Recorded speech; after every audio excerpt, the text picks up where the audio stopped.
بسم اللہ الرحمن الرحیم۔ السلام علیکم۔ آج ہم جو تعریفیں یا اصناف سخن کی تعریفیں کریں گے وہ ہیں مطلع اور مقطع۔ بہت اہم ہے، ہمیں آنی چاہیے، یہ ہماری ایم سی کیوز میں بھی آ سکتی ہیں اور ہمیں اس کی باقاعدہ تعریف لکھنے کے لیے بھی آ سکتی ہے، بہت آسان بھی ہیں یہ۔ کسی غزل میں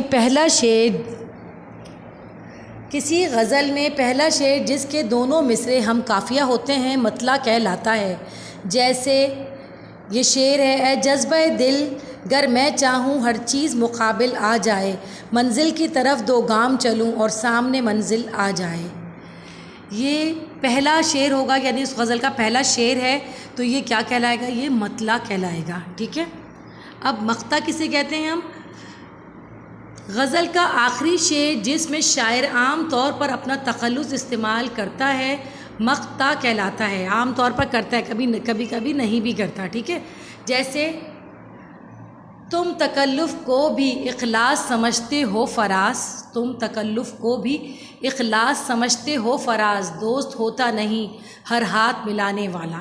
اس میں فراز جو ہے وہ احمد فراز صاحب کا نام ہے، جو انہوں نے اپنی غزل کے آخری شعر میں استعمال کیا ہے۔ تو یہ اس طرح مطلع اور مقطع بہت آسان ہیں، آپ لوگوں کو معلوم ہونا چاہیے۔ اگر آپ اس ویڈیو کو ایک دفعہ سن بھی لیں گے تو آپ کو یہ آ جائے گا، ٹھیک ہے جی۔ اس کو زیادہ سے زیادہ سبسکرائب کیجئے، شیئر کیجئے، لائک کیجئے اور ان تک پہنچائیں جو ابھی تک اپنی تعلیم کو شروع نہ کر سکے۔